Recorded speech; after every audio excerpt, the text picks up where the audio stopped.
we're making a decision that's going to impact our city generations tonight. Just by having this discussion. We can go all the way back years and years back. I was looking at 1984 Master Drainage Study last weekend.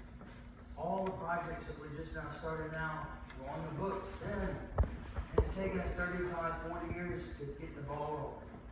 Here we have an opportunity tonight to have a document that was put in front of us a couple weeks ago, and we're already discussing. That's just something that our city has never done. Always been reactive, never been proactive. And so this is a great opportunity. But I was a little bit alarmed and startled last night when we basically had to have the chairman drink a tie, or else we probably wouldn't have this discussion tonight either. Or maybe we might not have even had a vote. So for the person who voted against it last night, didn't want to have the public comment period today, didn't want to have this discussion today, to start trying to make amendments and say he supports it, it's a little bit two-faced for me. And I think that we should all take a step back. We've all looked at this now. We're going to have a good discussion and really think about it for the next week. And come back here next time with some revisions. I think all of us have something we want to bring up. And anybody around this table that knows me and talks with me, they know that all I was trying to do was get something on the book so that we can have this discussion. I didn't expect this to be the end-all, be-all. Because Charleston is a popular community, and there's a reason why the Dutch came and studied for it in areas. I agree with all of that. I think our stormwater manual is going to accomplish a lot. But I do think that we should have a specific section of our code that touches on fill. Because fill development has killed this city. It really has. I can name a few examples, but the one that sticks out to me the most is the last phase of Carolina Bay on hitting Tecklenburg. Watching truck after truck after truck come in, bring in fill dirt. And now, if you drive down Henry Tecklenburg Drive and near the hospital, you look up, this development over here is way up higher than the road. And that road is an access point to a hospital. That's a problem. We have problems on Johns Island and Church Street specifically that are both mentioned in this report. I'm going to read just a couple of very short sections, if y'all don't mind. Just because we heard tonight that, hey, maybe I didn't get it right, or maybe I misread this or misread. I want everybody in the audience to be the judge. So I'm going to read one passage, one little short paragraph from the overall recommendations, and then I'm going to read one small passage from Church Street and from Johns Island. Because at the end of the day, those are the last undeveloped acres of Charleston. We have a few, I think Laurel Island, they're having to put a lot of fill dirt on there to make that work. Pretty much any undeveloped section of Charleston, you could say the majority probably has some sort of wet characteristic to it. My district specifically, Shadow Moss, the neighborhood that I live in currently, they actually advertised for a marina when it was built in the 70s. So we've got some issues long ago that we're just not facing. Just like how we had several drainage projects back in the early 80s that we should have been addressing then that we're just now addressing. We're in a tough spot. Anybody could admit that. Us around this table, we've got a tough job. Because for years, it almost seemed like we just sort of rested on our laurels. Everything was good. You go hit, we rebounded. Probably could have been a good time then to work on some of those projects, but we didn't. So here we are today. And just one of the overall recommendations, and even if you want to not take the word eliminate into consideration when I read, please just listen to me. Page 43, overall recommendations.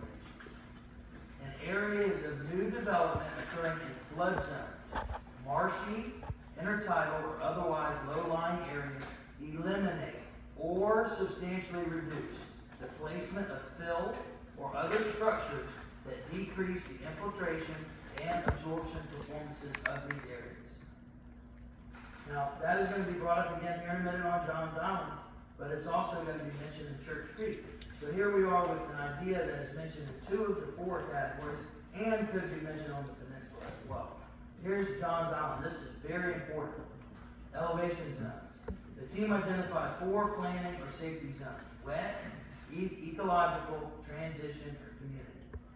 Here's the wet zone. We recommend prohibiting future development in the wet zone. The ecological zone exists from 6 to 10 feet above MSL. Then if you turn to the next page, page 80, the transition zone is between elevation 10 to 15 feet. Now here's some of the bold print on page 80. The ecological zone carries substantial flood risk. You can't expect to get wet in a 100-year storm. In the transition zone, now this is 10 to 15 feet. Development is possible, including clustered, elevated homes. Development here must respect the dynamic nature of the landscape, with fluctuating water levels and sufficient maintained overland drainage channels, and the need for tailored flood risk reduction strategies. Fill should be used sparingly, primarily for road construction, or to elevate only certain homes. So even there, we're saying one size doesn't fit all, but there's a large area of Johns Island that fill should not be allowed. We're talking there, that's the transition zone, that's the third of the 4 zones. It even says in the ecological zone that only limited and adaptive development should occur, such as low density, high elevated, single family homes. That's Johns Island. But then if we flip over to Church Creek, page 116, one of the first 3 recommendations: protect and sustain intertidal zones. Eliminate. Now here we are using the word eliminate in Church Creek. We just heard upstairs from the realtor that it's not used in any section other than Johns Island. But here it is again in Church Creek. Eliminate or substantially reduce the placement of fill or other structures that impair the performance of the intertidal marsh and upland creek system. Do not further reduce their ability to shrink and enlarge with varying depth.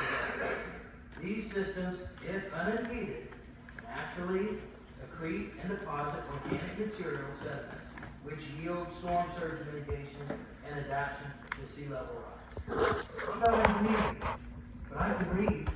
And to me, that says reduce fill.